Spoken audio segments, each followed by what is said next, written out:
Good evening, ladies and gentlemen. It's wonderful to be with you tonight. And I too want to acknowledge, as I start tonight, that we're on the traditional territory of the Clay Tine. Thank you to the organizers of the BC Natural Resource Forum for the invitation to speak with you tonight. I've often said that it takes a village to build a mega project. So I'd like to take a few moments to acknowledge some of the people that have become and played a very important role in creating LNG Canada's village. The first, an outstanding one, is Crystal Smith, the Chief Counsellor for the Haisla, a woman who needs no introduction.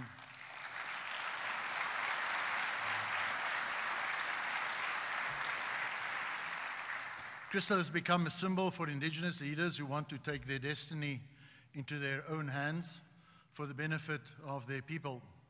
And Crystal ensured that when LNG Canada came to Kitimat that we were aware of and that we thoughtfully considered all the interests and all the concerns of the Haisla people.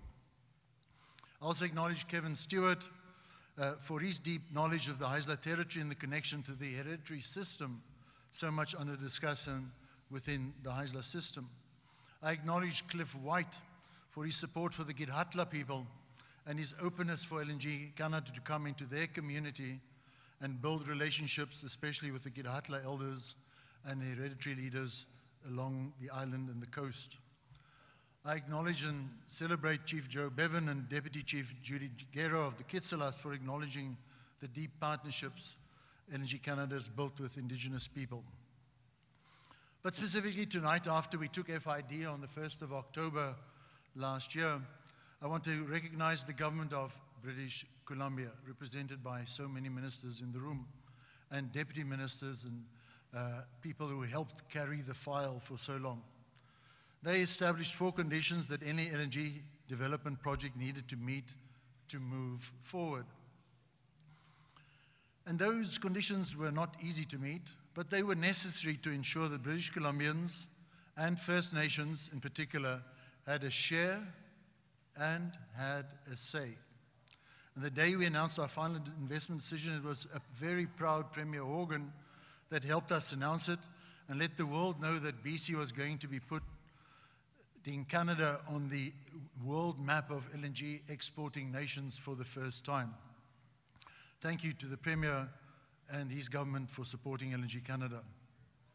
But then also assembled in the room tonight, the mayors, the councillors, and the members of every community that supports LNG development.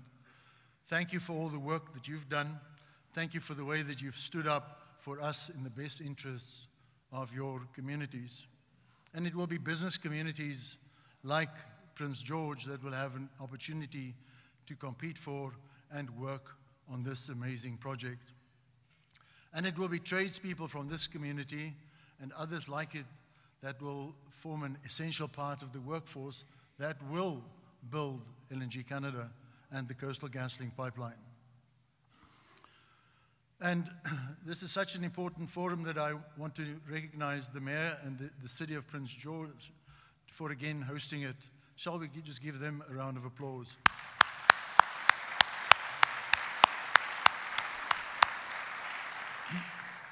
So last year when this event was held, we'd not taken FID yet, and it was at this forum where Mayor Laurie Ackerman, along with Mayor Guermuth and Mayor Bumstead and Kevin Stewart and many others, took to the stage in an impromptu media conference and a show of support for LNG Canada. And looking back at that, I have to say that that support in great measure was the reason we took a final investment decision in October 2018. Now, I'm certain that you can tell from both my accent but also Andrew's introduction that Canada is not my mother country. But while I was not born here, in the 5 years that I've now lived and worked at LNG Canada, Canada and British Columbia have come to feel like home. My wife Karina and I have become attached to British Columbia, and we've been impressed by the beauty of the coast, the diversity of geography, the majesty of the mountains, and the friendliness and welcoming nature of British Columbian people. We live just outside Vancouver near the water, and many weekends we walk down a lengthy set of stairs climb into our double kayak and paddle to Bowen Island for lunch and back, or we get on board a tandem and put on 50 kilometers cycling to get to know British Columbia and its neighborhoods and the trails better. And those experiences have helped me to understand what many British Columbians love about this amazing, beautiful province, and how important it is to preserve it and how important it is to protect it. When LNG Canada chose Kitimat as the location for our project, we reached out to First Nation leaders and local community officials to help us understand what we needed to do to manage and protect their communities. We spent a great deal of time building relationships. We spent a great deal of time listening. And yes, we spent a great deal of time learning. We were fortunate that the Haisla were open to LNG development and so willing to share their traditional knowledge and experience. And we had similar experiences also with nations along our shipping route. So we were invested in doing this project right and doing it right the first time. We spent years studying how our project could coexist, and thank you for your patience during that period with the natural environment, with air, with land, with water, and whilst also managing our greenhouse gas footprint. We designed that facility that will be built in Kitimat to have the lowest CO2 emissions of any large-scale LNG export facility operating in the world today. We recognize that concern about climate change, and we wanted to be part of the solution and not be part of the problem. And over time, we learned that many First Nations were clearly tired of managing poverty. Our project, they told us, could change that and instead provide the opportunity to manage prosperity. But that opportunity cannot be put at risk. It's been very disappointing to see the negative headlines over the past few weeks about Coastal GasLink, especially given the unprecedented support that we received for both our projects. After years of consultation and engagement, CGL and LNG Canada reached 25 agreements with nations at the facility, along the pipeline right-of-way and on the shipping route. And it is difficult for me to fathom how there could be such strong show of support for one indigenous group that opposes the Coastal GasLink pipeline and, by association, LNG. And that so little attention to all of this is given to all of the support that the project has from First Nation communities, elected and hereditary chiefs, and the communities across BC's North and Lower Mainland. We need to change that narrative. We need to do so by recognizing the greater and the collective benefits that gas customer revenues from China and Japan and Korea will bring to British Columbia and Canada, something BC has never had before. And on previous occasions, I've spoken about the fact that the cities of Tokyo, Nagoya, and Japan have already committed to light their power plants, their hotels, and their kitchens with British Columbian gas during 2018. Those revenues from China and Japan and Korea will provide to First Nation communities, the province and country, billions of dollars in contracting awards to local and First Nations, will provide tens of billions of dollars in government revenues to the province and to the federal government to build schools, universities, roads, and health systems, and will create 10,000 jobs across the integrated value chain just in phase one, and we haven't even started the construction process with our phase two yet. In the month of October last year, we'd already employed 249 workers from the local area, including mainly First Nations, and working with LNG Canada or one of our contractors on site. And that is only our first month of 5 years of construction. The names Wet'suwet'en and Unistoten seem to have been written in every headline about opposition to CGL and LNG in the past 3 weeks. What has not made it into these stories are the names of the many nations that chose to stand up in support of our projects. I'd like to change that tonight by sharing these names with you. First Nations that said yes to responsible resource development in their territories. At the LNG Canada export facility, the Haisla. Along the channel, the Gidhatla First Nation, the Gidgat First Nation, the Kitsalas First Nation, and the Kitsamkalam First Nation. Along the Coastal GasLink pipeline right-of-way, the Blueberry First Nation said yes. Burns Lake Indian Band said yes. Cheslata Carrier Nation said yes. Doig River First Nation said yes. Halfway River First Nation said yes. The Kitsalas First Nation said yes. The Claycade Tene said yes. McLeod Lake Indian Band said yes. The Nadli Wooten said yes.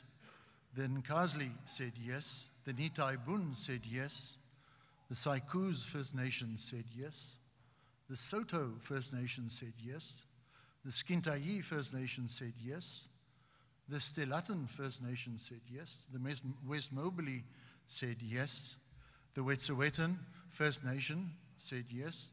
The Witsit First Nation said yes. And last but not least, the Yekuchi First Nation said yes.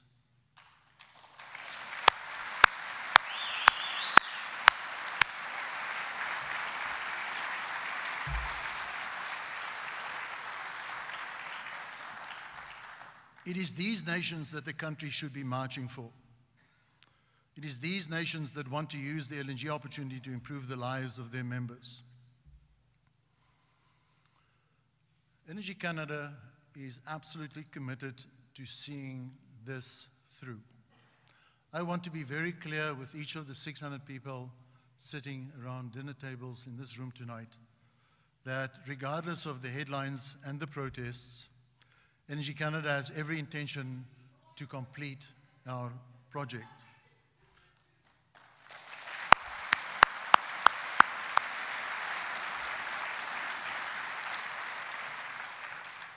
We have every intention to maintain our construction schedule.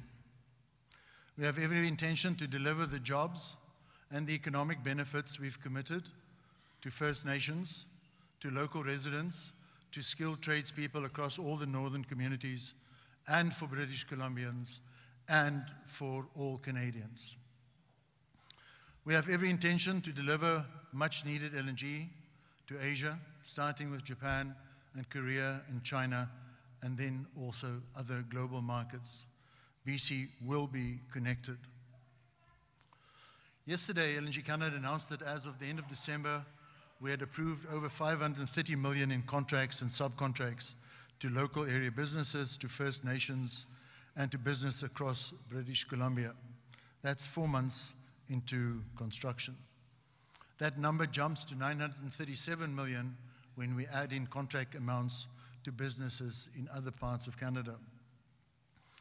There is absolutely far too much at stake for LNG Canada to not defend our project, not to stand up for the First Nations and the more than 15,000 members that they represent along the pipeline at the plant along the shipping channel, not to stand up for the northern communities and the municipal and provincial and federal governments that have stood up for our project in the past, not to stand up for the 10,000 people that will work at LNG Canada and Coastal GasLink during construction, not to stand up for the majority of British Columbians that want and need LNG Canada to proceed, and not to stand up for you, the people in this room tonight.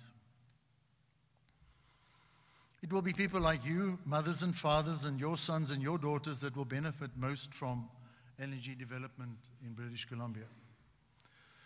Over the past few weeks, we've received a great many comments on LNG Canada's Facebook page, many very positive, and some, not surprisingly, less so.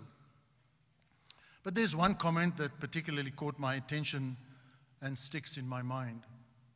And that comment makes the LNG opportunity for me very real. That Facebook post was from a father whose daughter has been working on the LNG site at LNG Canada for the past 5 months. He wrote, "My daughter struggled so much through school. I've seen her lay in bed day after day, depression, severe anxiety, and suicidal on and off until August last year in 2018. When she was hired on with an employer who has an LNG contract working on the site in Keynote." He writes, "I must admit I had some doubts if she would be able to do it, but now she gets up out of bed at 4:45 in the morning to get to the shuttle by 5:45 to head to Keynote. She's learned that it's not all about books. She's run a packer. She's trained on a rock truck. After training, she worked on the ships to guide trucks on board to bring loads of logs back from the ocean. The training on safety," he writes, "is intense. It teaches so much responsibility." Reminded of your video tonight, Derek. "Safety meetings every morning, start cards with review hazards that they may come across and what they are to do. And I'm so proud of who my daughter has become in the 5 months because of this opportunity and the support of all the supervisors who pay attention to her needs. She says LNG managers are all overtraining for the First Nations and females who are on site, and they take the time to personally meet with each of them." The father ends by saying, and I bring this to you tonight, "Let this be a positive journey for our children and their families to come."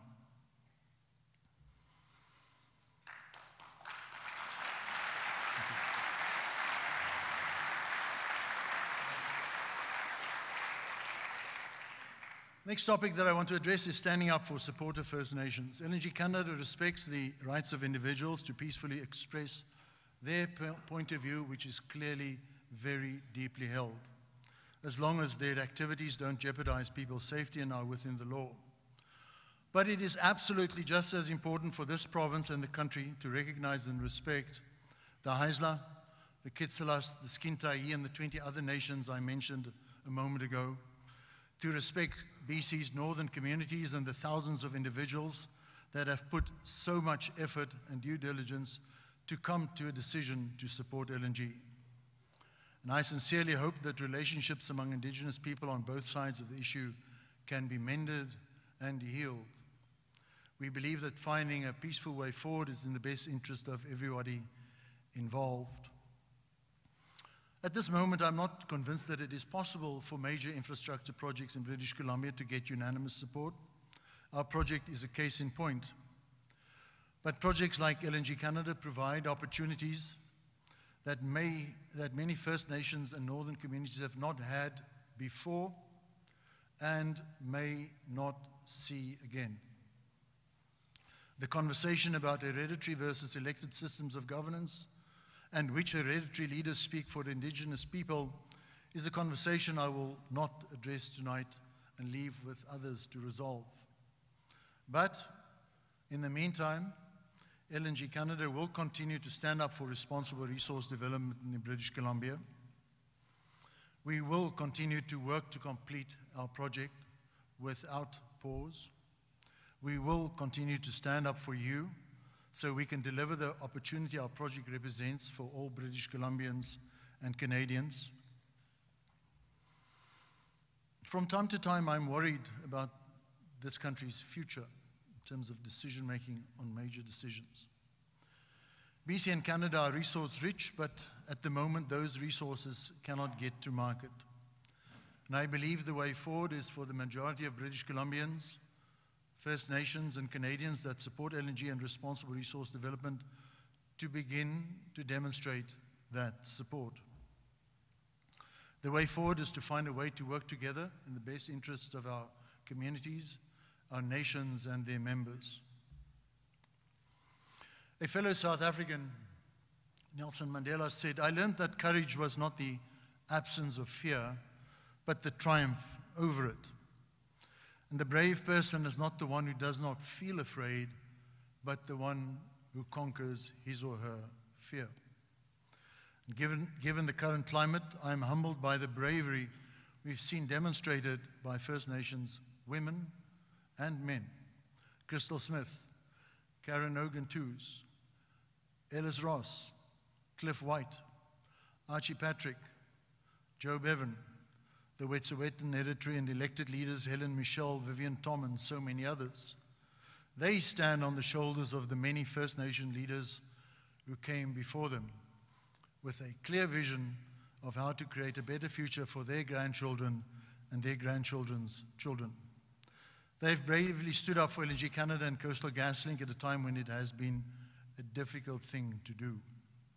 And I know I speak for everyone in LNG Canada and many of the people in the room tonight when I say that we are proud to stand beside them.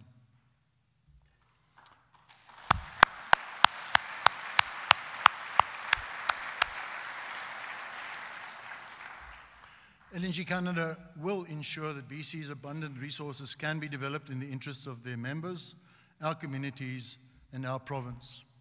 Let's work across communities and let's work across cultures. Let's create a future in which children can remain living in northern communities and take advantage of all that responsible resource development can provide. Together, let's stand up for LNG. Thank you.